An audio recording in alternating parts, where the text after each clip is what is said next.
So habang buhay po siyang ganyan.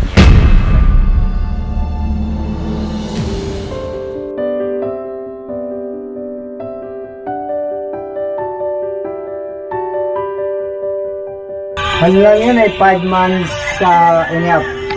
Tapos, inano lang sa incubator. Yung lalaro. Ay, laro niya yan. Oo, laro. Ibig sabihin, wala po siyang paningin.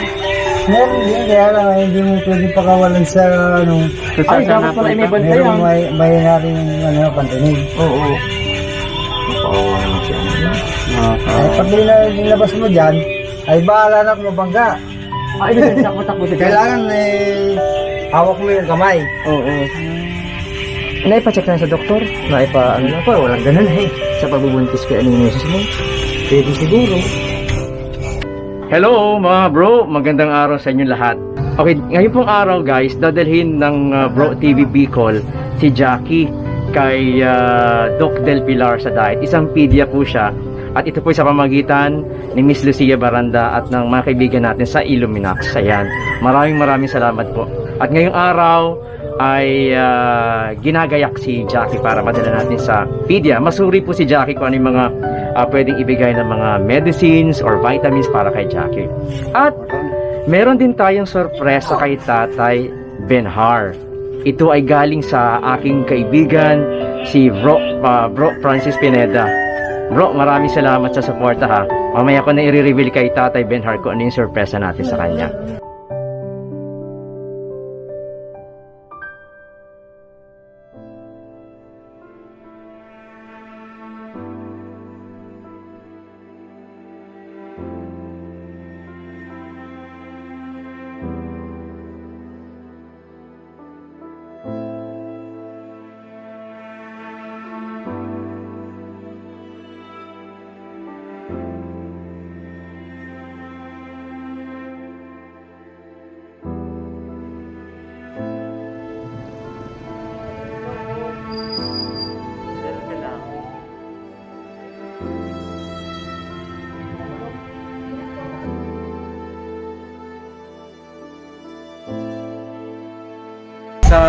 Sa sitwasyon ni Jackie, yan ay epekto nung ipinanganak siya. Nasabi ni Tay, ipinanganak sila. Pinanganak si Jackie na kulang sa buwan. At so sigurado ako nagtagal siya sa hospital bago siya ipinalabas. At doon sa edad na sinasabi niya na ilabas si Jackie, masyadong bata. At sigurado ako binigyan siya na ilagay siya or na-admit siya sa neonatal ICU, nabigyan ng oxygen at kung ano-ano pang mga nararapat na gamot during the time na pinanganak siya. With prolonged exposure sa oxygen, maaaring yan ay epekto noon or maaari din naman epekto siya nung pagkakulang sa buwan kaya siya nangyari yung ganyan. Tulad ng sabi ko sa inyo, madalas siya nangyayari pero maswerte pa rin si Tay dahil buhay ang bata.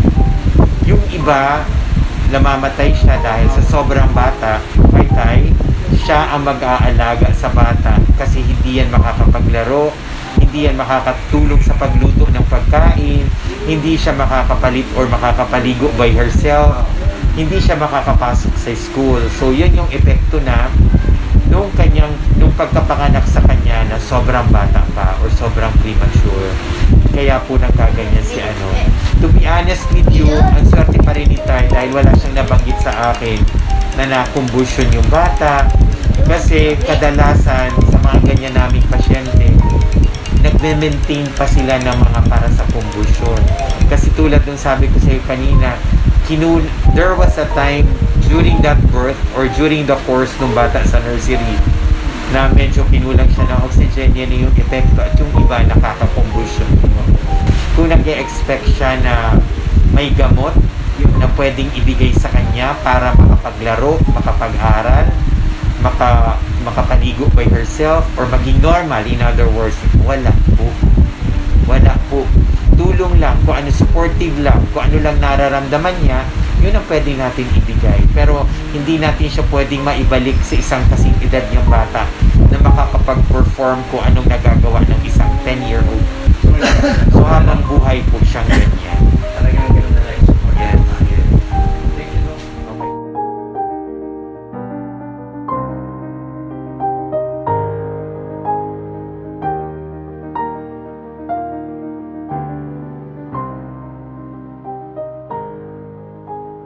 Okay guys, meron tayong sorpresa kay Tatay Benhar kasi alam ko grabe yung pagsusumikap ni Tatay araw-araw sa pagtatrabaho para kay Jackie.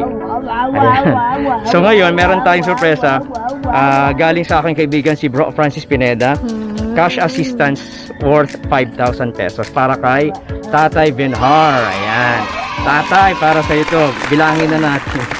Ayan. Para sigurado. 1, 2, 3, 4, 5. Para sa iyo po ito galing sa aking kaibigan na si Francis Pineda. Ayan. Maraming pong salamat, Sir Francis Pineda, at sana marami pa kayong matutulungan. Yun lang po. Maraming salamat. Ayan.